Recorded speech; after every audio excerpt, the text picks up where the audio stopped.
Hola, minasan! Welcome back for another round of Warhammer research. Viewer recommended from Vickrel65 wants me to check out this new channel I haven't explored yet, Scholar's Lore. Who are the Eldar Exodites? As far as I know, they sound like they're Mormons, given what I learned of the Eldar Empire last time. So I'm gonna find out what they're all about. But first, I just want to ask all of you down below if I've been doing some window shopping for my first Warhammer figurines, and I came across Orc Gretchen and Brutherd pack. $25, 11 miniatures on Amazon. My only question is that enough for me to be able to run a team in a Warhammer game? Because if that's all is needed, I'll be very happy to grab that. Since it'll be well within the budget to do so. Aside from the fact that I gotta buy some paint and snippets and snipping tools and such like that. But the point is that the figurines, 11 figurines for $25, doesn't sound like a bad deal compared to all the pricings upwards of what, $150 for just 2 figurines. You get what I'm saying, right? So if this is a great so if this is something that's a quick a great pickup game with just 11 of these 11 orcs, let me know down in the comments below, because it looks very exciting for me to grab and really get get in on the fun.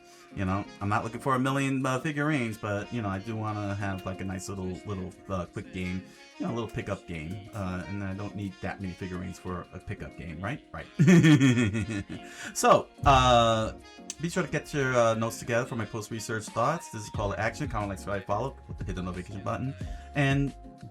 button and let's begin the research.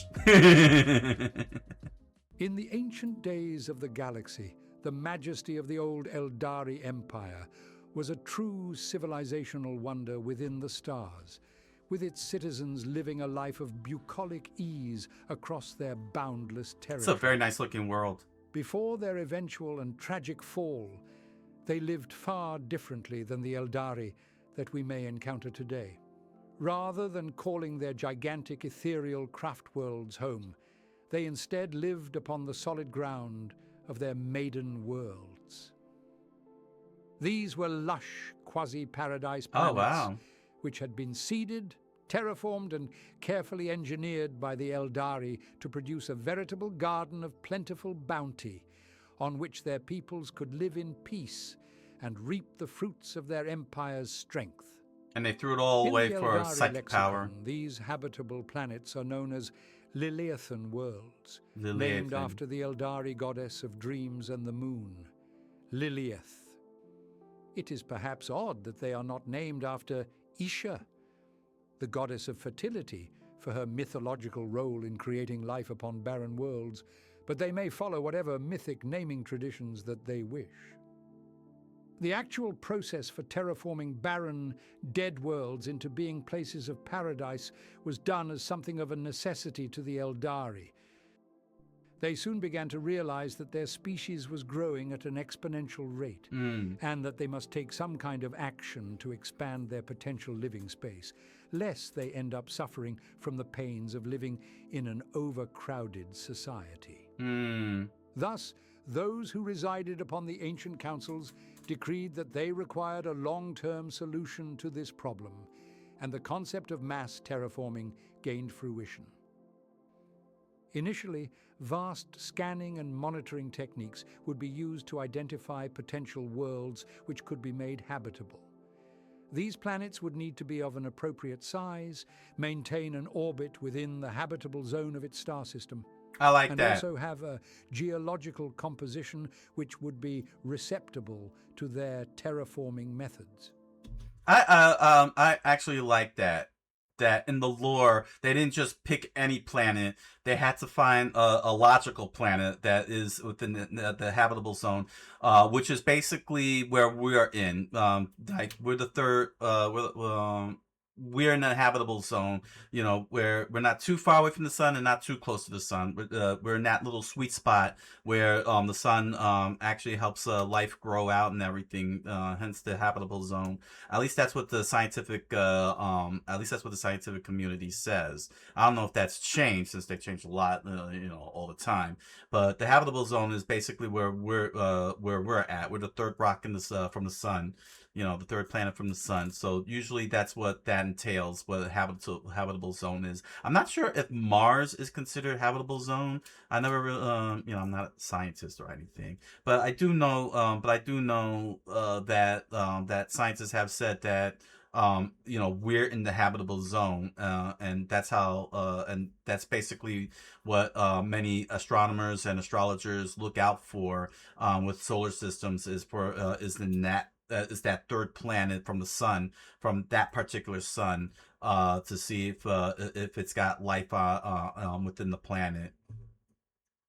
Whilst the candidate planets were spread out across the galaxy, a large proportion of them were localized around the previous worlds of the Eldari Empire, and so would soon meet a most unfortunate fate, as we will soon discuss. Even with the advanced technologies of the Eldari, terraforming these worlds was an arduously slow process. But their success here was always intended to aid their species far into the future.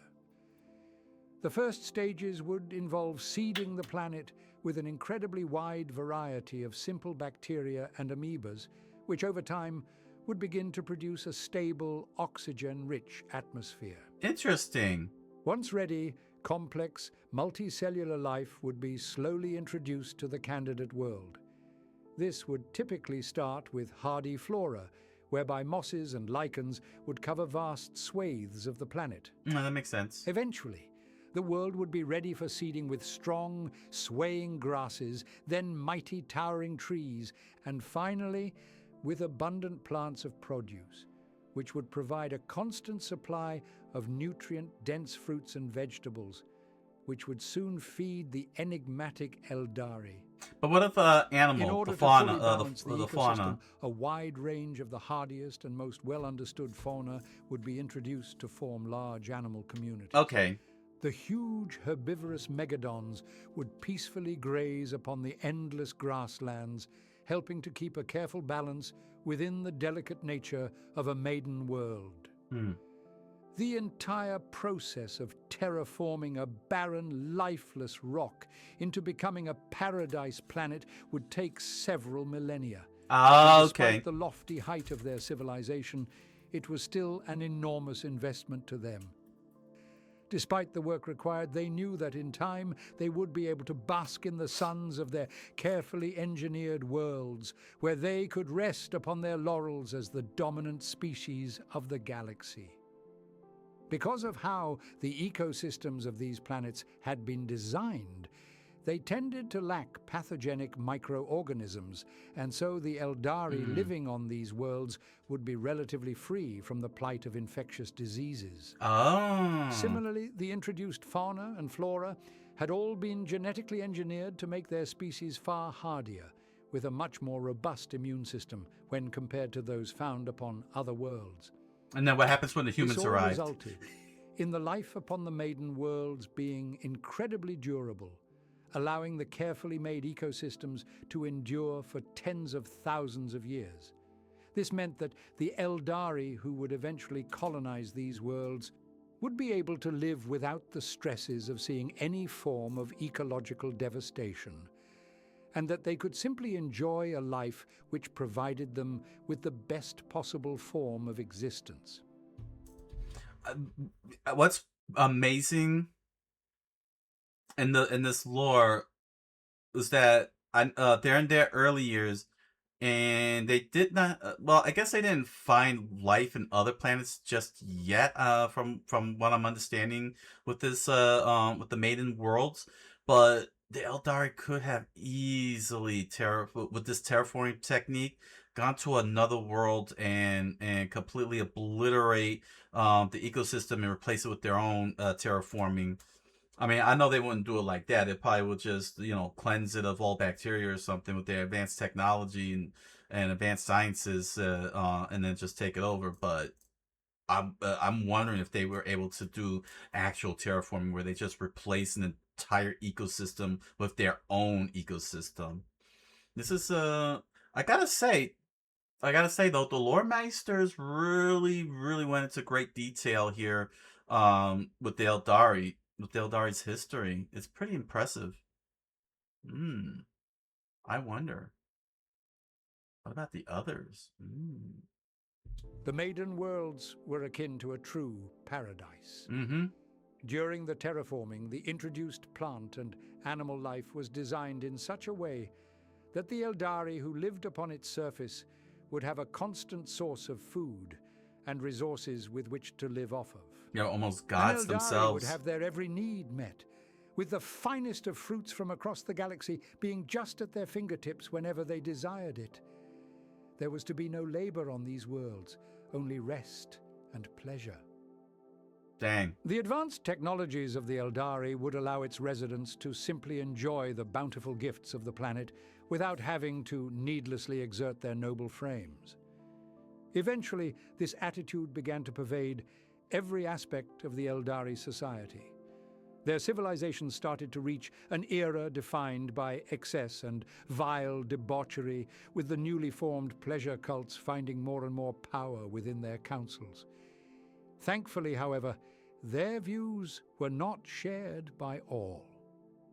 Many Eldari began to see the folly of their ways, and they grew disgusted by the sheer acts of hedonism which were becoming all too common within their empire. Yeah, the temptations have begun. As such, they chose to break away from their kin, seeking the grounds of the Maiden Worlds as places in which they could call a new home. These mass migration events were coined as the Exodus of the Eldari, and so those who left became known as the Exodites. Okay, so that's where it comes from. They typically from. chose to flee to the worlds which were farthest away from their brothers and sisters, where they hoped to begin life anew without the sinful taint of their kin. They also sought to reject much of the technology which had brought their species to this state of decadence, and so they planned to return to the simple and humble ways of nature, where farming and animal husbandry would stand as the core tenets of their new life. This attitude ultimately saved the lives of untold Eldari, as those who had fled to the farthest of the Maiden Worlds out of the reach of were to be Slaanesh. safe from the clutches of She Who Thirsts. As previous. Okay, that's a tight name there. She Who Thirsts. Forget He Who Should Not Be Named. This sounds really epic. She Who Thirsts. Take that, Voldemort. That is an epic title. So basically, well, I'm sure that the Exodites, not perfect or anything, but a sense of like justice, for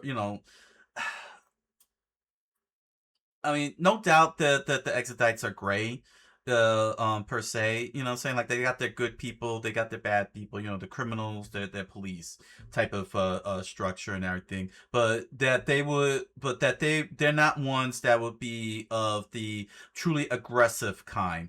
The way that the humans are, the high bigotry and racism, or some or manic chaos of the WOG, or the obsessions of the Necrons. You know what I'm saying? Like, they inhibit, like the Exodites are keeping to themselves, but are not one. They just want to live in peace. They're not ones to engage. There we go. They're not ones that are looking to engage or take initiatives through ambition. They just want to live in peace. I'm curious as to how they would interact, but because they're so far away from everything, especially from Slaanesh, dang, yo, from Slaanesh, that they, I guess, yeah, I guess I'm trying to think of the right way to phrase that. You know what? Let me give myself some more time to think that through. Because I know what I'm saying. I don't want to say they're good guys, because the whole term of grimdark, I think, is being oversold, honestly. it's just only focusing on the dark seamy underbelly of all the races, because the humans were willing to join the Tau. There are humans that wanted to join Tau because they did not want to deal with the bigotry and hatred of the human race, and were willing to join the Tau. And the Tau is not, even though they got their inhibitions and such, their goals, their ambitions, their approach is peace first, violence second. Saying, like, violence is not something that is their first go-to resort, but they do have their their cynicism, not cynicism, their sinisterism.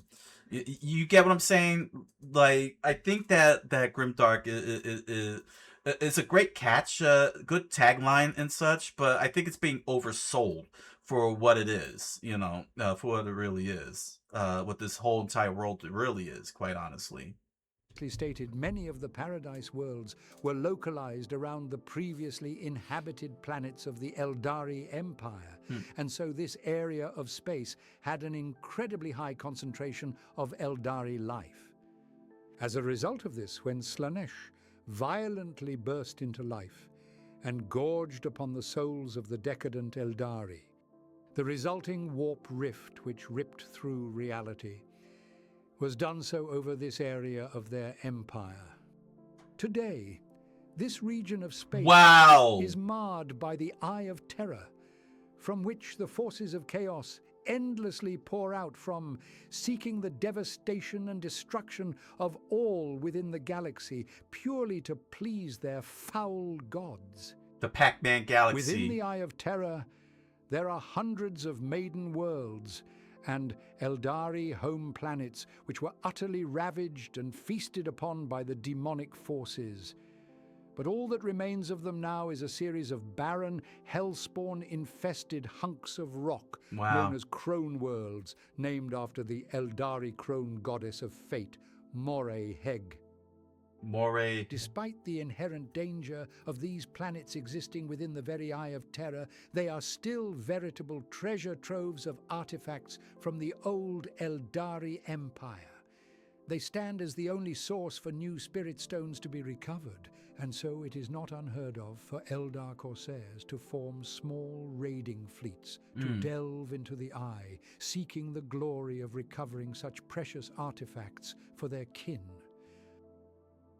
Unfortunately for the Eldari, they had done almost too good of a job in forming the Maiden Worlds, as they were not seen as simply a paradise for their own kin, but many other species of the galaxy had also seen the worth in these worlds.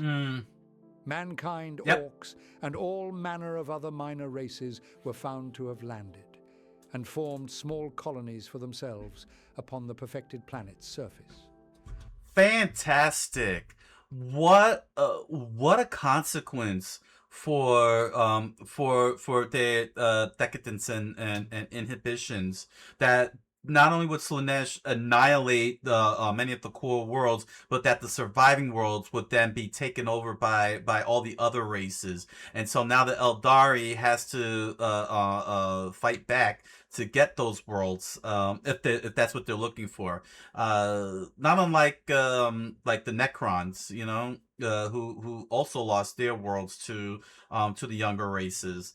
This is a very this is actually pretty fantastic, but the Eldari seems to have it a little bit more than, well, no, so do the Necrons, but I guess the Necrons have a little bit more limitations, like they're a little bit more restraint compared to the Eldar, because the Necrons want their skins back. They want to get back into fully fleshed bodies. They don't want to be Robotnik Batniks anymore.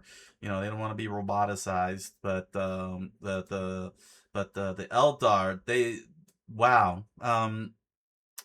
that's actually, I love that the consequences for some of the decisions a lot of the races have made had severe consequences on such a macro level scale, that it makes makes what they're fighting for, all of them, very much worthwhile. Like, the stakes are very, very good stakes.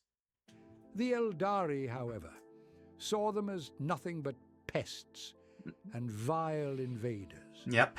They were a pathogen to be utterly exterminated, lest their ignorant taint stain the very world.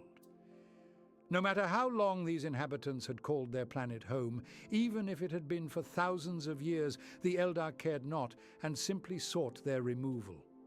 They were given a choice. Either they could flee peacefully and find a new home upon a new world, or the Eldari would completely annihilate them and scour the planet for any who foolishly sought to flee. Rather tragically, some of the alien colonists simply had no way of leaving the planet, and they were not in a position where they could find a new world to call home. That's true. That's very limited space. The Eldari, however, take no sympathy for those who live in technological squalor, and in these cases they simply followed through with their threat of utter extermination. You know what? Before we continue on, because now I have to step in here on this. That's a very good conundrum. How abandoned enough are these worlds for the Eldari to legitimately stake claim and say it's theirs? You know, that it's a fair. I think it's a fair question, because remember, thousands of years of an uninhabited world. How can you stake claim to it, especially when you are the cause of your own destruction? You know. Can I blame the Eldari? Same with the Necrons, honestly. But it's not the younger planet's fault. A lot of technology and history of these worlds were lost to time. Like, they didn't know. They just saw a beautiful planet with lush with resources, and they're like, yeah, we're gonna land on here. You know, we'll take it. And then here comes the homeowners, and they're like, they expect the people to just automatically know. They, you know, all the races to just knew that they ever happened, but then they're like, who are you? Wait, this is your world? When? I don't see your name on here. You know, it's you know, that's the sentiment that's going that seems to be going around here, and and it is true that not all of the colonists have a place to just go automatically. And I think that with the amount and abundance, well, the question is how big is the Eldari population in relation to the world? If there's way too many Eldari to share, you know, the resources of a planet, then that's then yeah, it's a very, very big conundrum. And you know,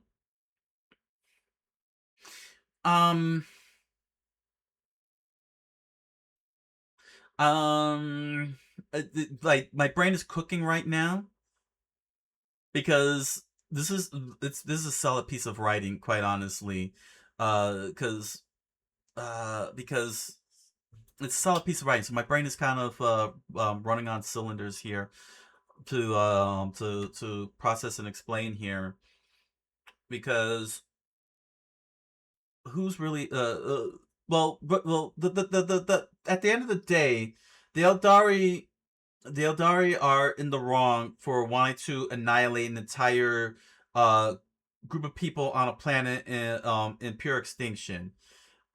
Even though they do have a right of claim to their planet, since they inhabited first and they put in all the work, like they spent millennium terraforming an entire planet for themselves, just for, you know, some outside group to come in and take it over. But I think that I think that Eldari are wrong for the right reasons.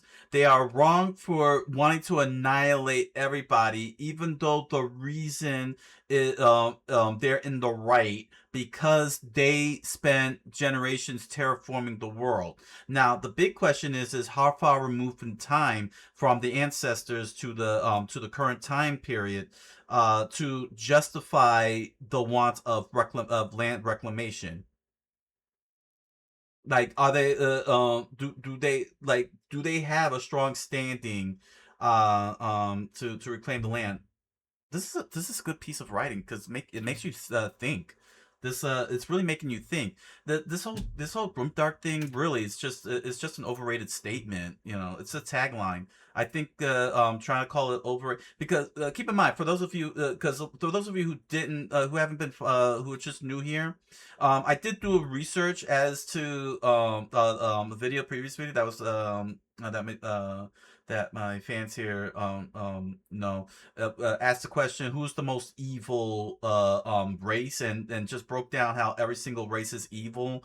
But the problem is that now that I'm going deeper and deeper into the lore, they're not really coming off as inherently evil. You know what I'm saying? Because because the term grimdark is being associated with everyone is evil, every single race is evil, and they just hate each other. This one, you know, to see who can out evil each other, but it's not coming off like that at all. It's just the way the world works, you know. You got good people within their ranks, and then you got the bad people, you know. And I'll give this example again. Amongst the humans, there are good, you know, law-abiding humans who do not like what their world is going through, so they left and joined the Tau. Meanwhile, you have the Exodites, who are, you know, a good law-abiding set of people who did not like the direction the Eldari was going, and they all pulled off an exodus and went to a far-off corner of the galaxy where they were out of the reaches of Slaanesh and the disaster, the impending disaster that followed. You know, so I don't understand how I don't understand this over exaggeration of grimdark here. You know, when you have these kind of things going on, you know. In fact, take a look at the orcs. They scratching their heads when one group of orcs is willing to work with the humans. One group of orcs are willing to work with humans, and the rest of the orcs are like, why? The orcs don't see, not all orcs see everyone as inherently evil. um you know and that's not to say that that having everyone evil is is a bad thing of writing. I think it's a good thing of writing because it does seep out that whole Pandora's box, the little hope, and that comes out from within the evil that is put in the forefront. Like, the evil is put in the forefront, but when you delve deeper into it, you find that little good of hope that exists. We got the Exodites here, we got the humans that joined the town because they don't like what the humans have done, and so on, you know? Not all Eldari fled to the Maiden Worlds following the Great Fall. Many chose to live upon the vast floating cities known as craft worlds, but the two groups still keep limited relations between each other. Those of the craft world Bieltan see themselves as somewhat of a guardian to the Exodites. They see the groups upon the Exodite worlds as being the first step in the path of the Eldari regaining their galactic civilization. And so they will muster the full might of their craft world to defend them in times of war. So they want to use them. Those who chose to live upon these worlds as an Exodite have chosen a far more humble life, where crop cultivation and animal husbandry forms the bulk of their daily toil. Almost all who live upon the craft worlds would see this as a far harder way of life, and many would even look down upon their land-living cousins as having fallen too far from the grace of technology. Despite this, the Exodites understand that this lifestyle is what has saved them from falling to the decadent ways of the past, and their lives are ever more fulfilled because of it. The Exodites do actually retain much of the advanced technology from their prior star-spanning but they use it as tools. But much of it has been simply deconstructed, since its use would go against their new way of life. As such, but to a limitation, they forgo the use of automated farming methods and shun the use of intricate, labor-free tools of irrigation, instead preferring to perform their labors by hand, returning to the roots of their ancestors. That's the space elves. Partly due to this incredibly hard way of life, the Exodites tend to be far more independent than their craft world compatriots. For most Eldar, they follow the strict path of the Asuriani, which is a rigid code of behavior and societal strategy. This was introduced to the craft worlds as a guiding path, which would keep any from straying away into the realm of decadence and depravity, all to ensure that they would never again return to the state which brought them. So they're using them as an example of betterment. The path provides societal designations to each Eldar, with specific subspecializations existing within every sect of their society. Whilst this may work for the craft worlds, there is no part of the path which truly accounts for the Exodites.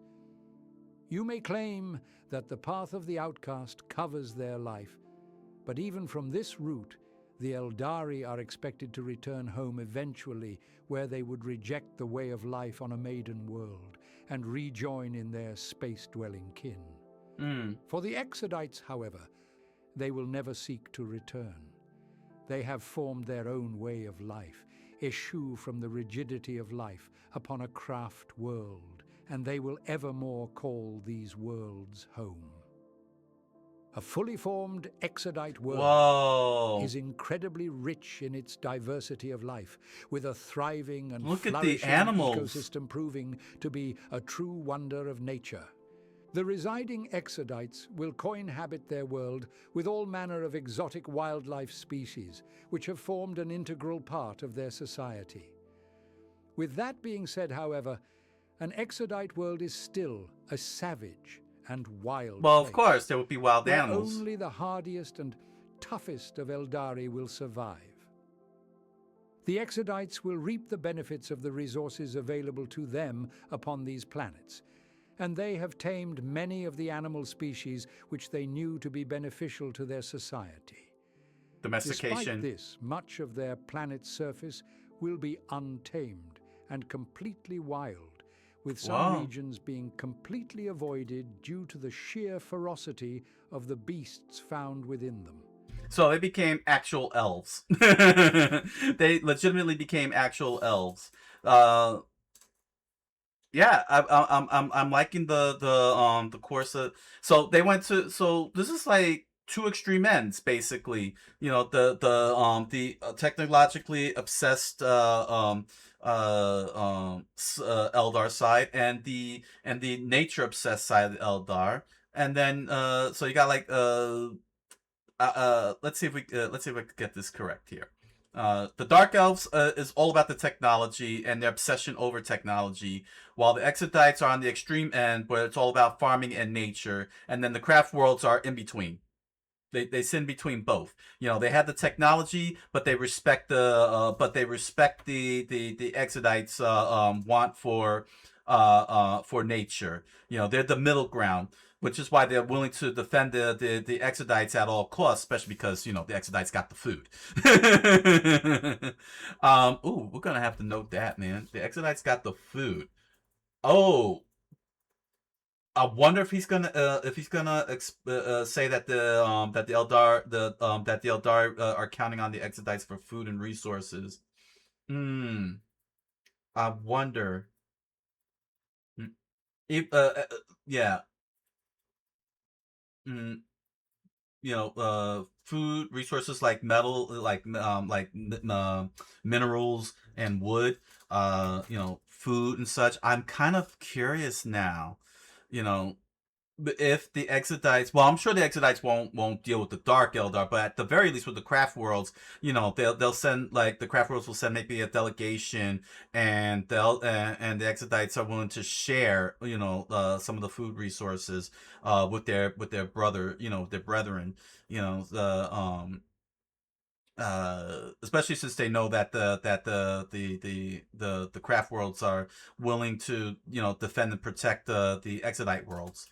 You know, they got that mutual exchange. In exchange, of course, of leaving, you know, making sure that the Exodites, you know, are not pressured into doing technology and such. I wonder if that's the case. That would be. I hope that's in the story. That would be amazing. The Exodites tend to live within small, simple settlements, constructed out of the local resources. However, they are never inhabited for long. Oh, they're nomadic. Advanced materials such as the psychoplastic wraithbone are scarcely found within Exodite societies, and they are so precious that anything built with them tends to be rather small and portable. An advantage of not using wraithbone to construct their buildings, however, is that they can quickly deconstruct their homes and reclaim any resources which are still salvageable for future constructions. Any materials which are not to be reused will simply decompose and return to the natural environment, where it can act as fertilizer for new life to emerge. Wow. As the seasons pass, Oh, the look at that. Exodites will upend their camps and move with the migration patterns of the animals which they share their Get to path ride their with. asses. In this way, they truly seek to avoid interfering with the delicate balance of nature upon their planet. They have chosen to build their society around ecological adaptations rather than by exploiting and draining the natural world in which they reside. The migration patterns also hugely impact their food sources, as the Exodites will line up their harvests to match with the migration of the beasts. They will have planned out their crops so that by the time a growing season has ended, that they can reap a huge bounty of their labors and claim a mighty haul of produce with which to feed their peoples. The soil, however, will be slightly depleted from this growth, and so, in order to prevent any semblance of excessive farming, which could utterly devastate this patch of land, they will follow with the migrating herds to find new, fertile regions in which to set up a new farm. Interesting. They can also utilize the vast creatures as pack animals who can carry their supplies off into the sunset as they venture forth to find a new patch of land to live upon. The beasts which inhabit the Exodite worlds are incredibly varied in their That is a appearance nice design. and behavior. They were carefully selected and introduced by the ancient Eldari to serve specific purposes. But with the tens of thousands of years which have passed, some of them have evolved and better adapted themselves to the planet's environment. I really love the designs of Each the animals. species is a part of a truly diverse and dynamic ecosystem, whereby they make up the rich tapestry of life found upon these worlds. Almost every Exodite world will be home to a distinct clade of huge reptilian creatures, which are known to the Exodites as dragons. Oh, okay. So they really are fantasy elves. Oh my gosh, that's hilarious. Now, it seems like the lore meisters are doing everything they can to have high fantasy inside Warhammer. I don't blame them for trying. I don't blame them for trying. These animals were introduced in the very latest of stages during terraforming, and they have become an integral part of Exodite society. I like that they're dinosaurs. Of these dragons, one of the most commonly found species will be the Megadons. These large reptiles roam the Exodite worlds in vast herds, numbering in the thousands, where they will be found peacefully grazing upon the endless grasslands. The Exodite settlers will follow their feeding and migration patterns, and they will utilize their size and strength as pack animals during times of peace. The herds are also managed for food, where the Eldar will cull specific animals to feast upon their flesh, drink their blood, and utilize every part of their corpse which could be reclaimed for resources. They will use dragon leathers, bones, and organs as the backbone of many of their manufactured creations. Oh, and they're using guns. These can be used to produce anything from clothes to structural materials, whereby the skeletal remains can often be broken down into a powder before being mixed with several other naturally sourced resources to form a durable substitute for wraith bone. To control the herds, Exodites known as Dragon Knights will ride smaller carnivorous reptiles known as carnosaurs to corral and direct the placid herds of Megadons if they begin taking a wayward path. They wield mighty lances, which when used against a Megadon would feel like nothing more than a small prod, which is simply intended to direct the peaceful creature into falling in with the rest of the herd. These lances are still incredibly advanced weapons, however, and a strike from one of these would surely fell even a mighty space marine. Where is the where's the kit? Where are the miniatures of these? There's gotta be miniatures of these Exodites. This is too epic, man.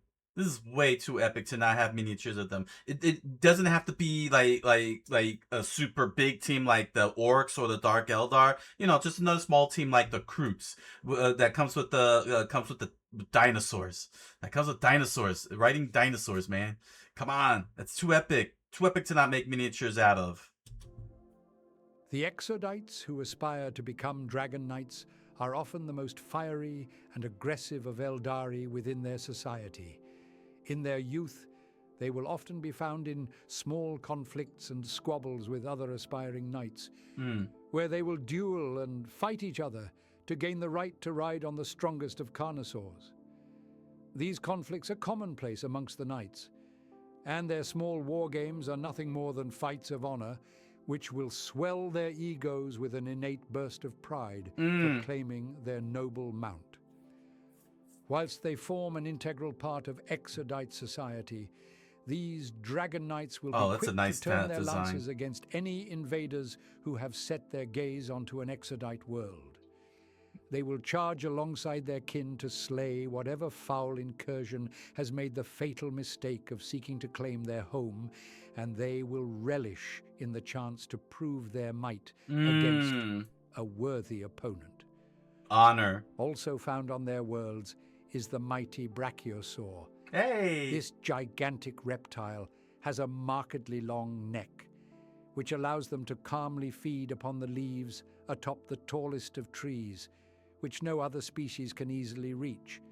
They will peacefully roam the planet in small communities, with few predators being bold enough to even attempt attacking the gargantuan creatures.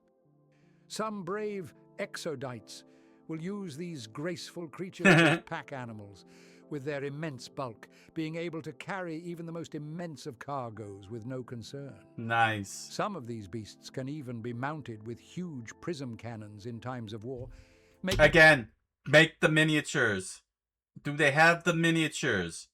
Freaking Brachiosaur with a gun on it? Come on.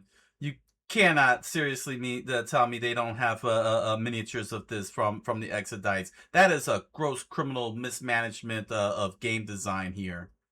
Them akin to a mobile heavy weapons platform. Perhaps the largest creature of the Exodite worlds is the Arciosaur.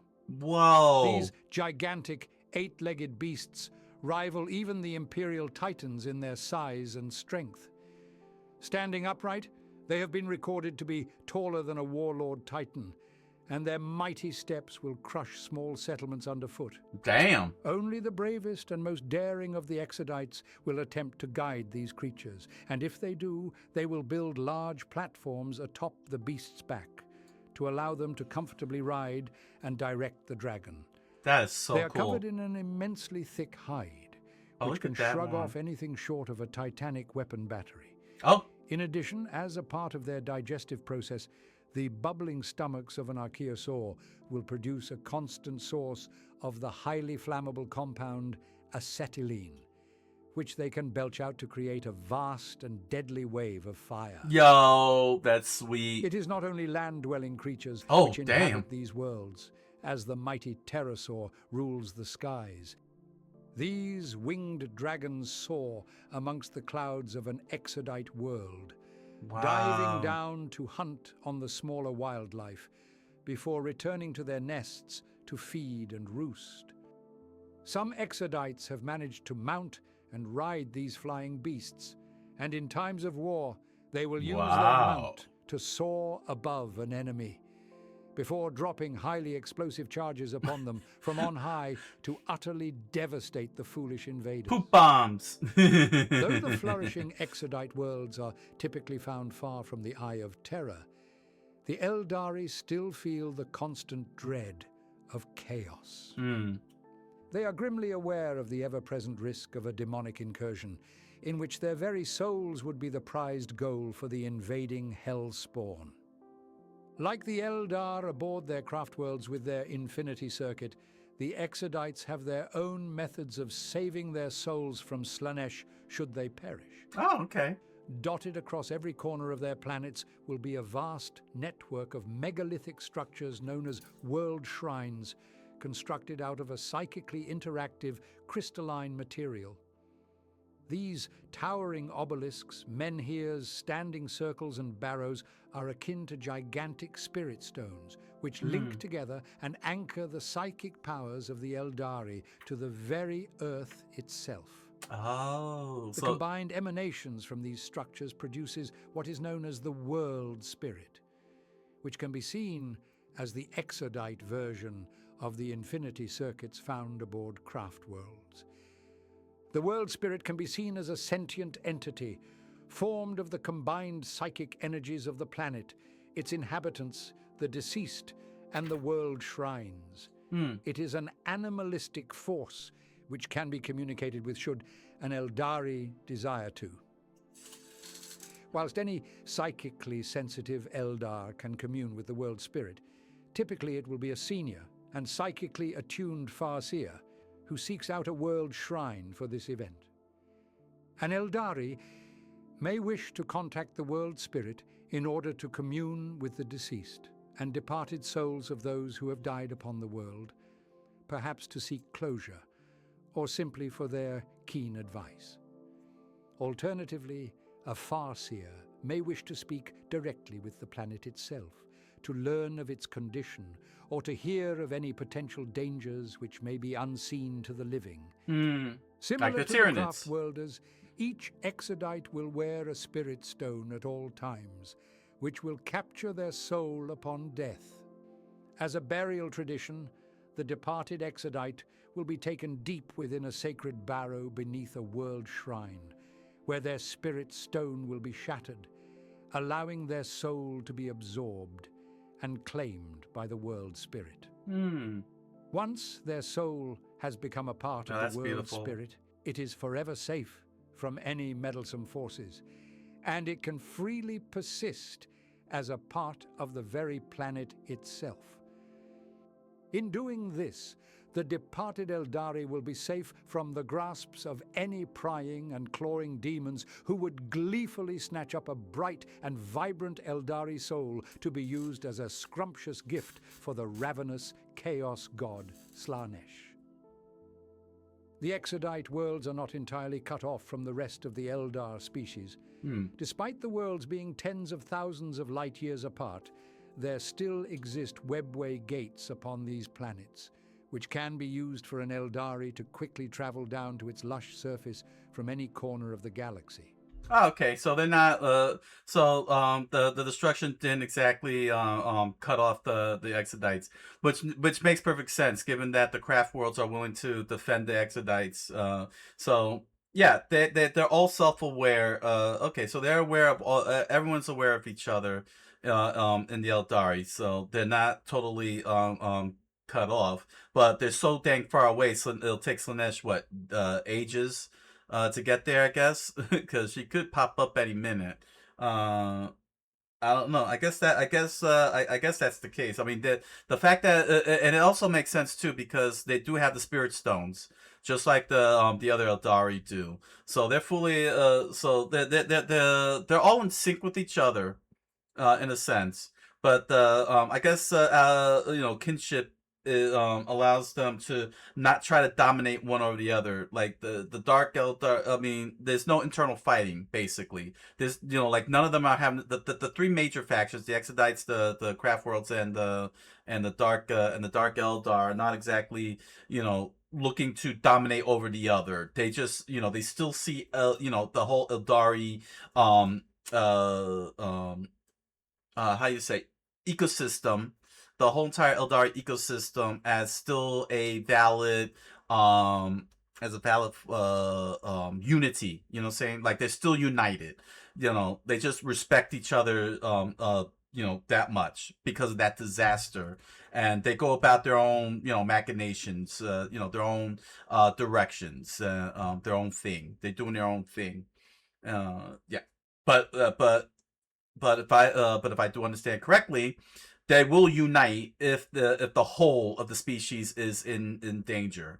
Like the Exodites will no doubt go into full defense mode if necessary. Even though they won't step out of their worlds and go traveling to the other worlds or any of that stuff. The point is that if the call to action happens, like let's say the humans make their way to the homeworld and the Dark Eldar just happens to be in the neighborhood, the Dark Eldar will come right on in and fight alongside the Exodites. Or say the Dark Eldar is just passing through. They're not looking to stop off to say hi to the Exodites. But the Exodites happens to see humans messing with the Dark Eldar. The Exodites will be like, bring us on up, and we'll take care of the humans with you.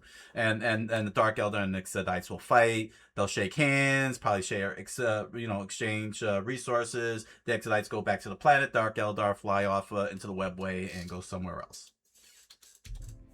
These routes, however, are an incredibly closely guarded secret, which are only known to a select few Farseers and Autarchs, who will scarcely reveal the true path to take. The circumstances in which an Eldari would travel to an Exodite world are rather varied. In times of war, a craft world may send their forces to defend a planet from prying invaders, lest its world spirit fall to their enemies. Alternatively, some rangers or outcasts will travel through the webway to simply meet with the Exodites, where they will trade stories of the galaxy, keeping their land-dwelling cousins well informed of the events transpiring out in the stars. The Exodites will do whatever they can to defend their world spirit if it is endangered. It acts as the final resting place of their ancestors and families, and so to abandon this would be to damn their souls to a most horrific fate within the warp. It is not uncommon for Chaos warbands to attempt to claim an Exodite world solely for the prize of gaining access to a world spirit. But thanks to the noble and fearsome Eldari warforces, they are rarely successful. If a craft world Eldari is unsatisfied with the path of the Asuryani, or simply detests the regimented life of secrecy and introversion aboard a craft world, then they may flee to an Exodite world seeking refuge and a new way of life. Okay, there we go. These outcasts are often welcomed with open arms by the that's Exodites, cool. Who will learn new skills and hear fresh stories from their new compatriot, who in return gets to live a peaceful and free life atop the flowing grasses and beneath the radiant light of their blazing sun. Truly, life on an Exodite world seems to be a peaceful and fulfilling, if not difficult, existence. Being able to live in a society which has fully integrated itself with the ecosystem of a planet is truly a sight to behold. It is a way of life which many of us may eventually aspire to live in, and we can only be so envious of the foresight of the Eldari who chose this life for themselves. Grimdark my ass. All these people trying to hype up, oh, it's all evil, they're all evil, it's evil versus evil, who's more eviler? Man, y'all overselling that. This was such a beautiful lore documentary. Like, this was so beautiful hearing about the Exodites, man. Like, oh, dang. The Eldar, they're evil for the lulz. Yeah, okay, the Dark Eldar are evil for the lulz, but the whole concept of Grimdark is really overselling the evil for the lulz thing. This is fantastic. So far, the Eldari is coming off as one of the most fully fleshed out, beautifully well written group out of everybody. The whole entire history, spans across billions of years, and we see a species that went into the apex height of its own majesty in its empire, fall, and then put itself on a path of redemption, in a manner of speaking. And like I said, and as I pointed out, there's two extreme ends of the Eldari. The Exodites are one extreme end, the Dark Eldari are the other extreme ends, and the craft world sit in the middle of the whole thing. And the fact that all three factions, are willing to work with each other, even though they have differences, really gives them such a fantastic depth that this is something that could take me a long time to pick apart. And I haven't even gotten to the humans. There's no sense of one dimensionality from the Eldari. It's really fantastic. The more that that goes on, that you learn about it. Like the Exodites still see the kinship, the camaraderie with the other Eldari. They're the Eldari from the other two factions are willing to reject those way of lives and want to come to join the Exodites welcome them, especially because they know they'll get a lot of information. The fact that the craft worlds are willing to maintain communications with the Exodites and tell them what's going on out in the universe, not just to protect them, but to keep them informed of what's going on in the universe so that they are properly prepared. The kinship is very strong. It is very, very strong. And while I understand that, one will say, well, the Grimdark is the Dark Eldar. Well, yeah, but clearly they were made for that particular reason, to sell the Grimdark part. Because honestly, they terraformed the worlds. They went through the whole process of taking microbes to build a whole dead planet into a lush paradise that is disease free, just for the humans and the orcs and everyone else to go in and take what's not really theirs to begin with. I can't really blame the Eldar for that. Although I think that they're extreme, they're very extreme in how they want to handle it, as in you are completely annihilated and wipe off the face of the earth type of approach. I still get where they're coming from. Do I agree with it? Not really. I mean they do give them the choice. Don't get me wrong. They do. The Eldari do tell them, get off the planet. We're not going to hurt you if you get off the planet. We're not going to chase you down. We're not going to follow you. But if you stay here, we're going to take you out. People say, well, we're going to stay here. No doubt the humans, too.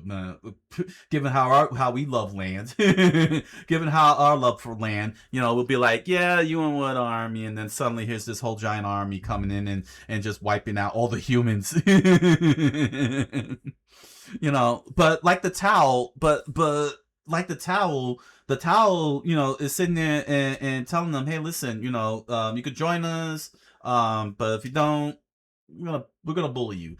Eldar, same thing. Get off our planet peacefully. You're fine. We're gonna bully you. Oh my gosh, man. Yeah. You're people are overselling Grimdark. The whole Grimdark. I see the Grimdark. I understand. You know what I'm saying? But you're overselling it. Because this Exodites, the Exodites, what a fantastic world build. They don't want no problems. They don't want no trouble. Not even with their own kin. No doubt, if a human was to land there, like just looking to repair everything, I'm sure the Exodites would be like, okay, fix your thing. We'll give you some supplies. They'll probably be like an offer for supplies and such, to get them on their merry way. And the Exodites would be like, okay, the sooner you're done, get out of here, and then get out of here, get off our planet. You know what I'm saying? Like that'd be their, no doubt that'll probably be their attitude. I'm sure there's some lore that shows that expression, like if a towel crash lands and they're just repairing, they're just eating some food to survive. The Exodites would be like, okay, hurry it up, get off the planet, don't come back here again.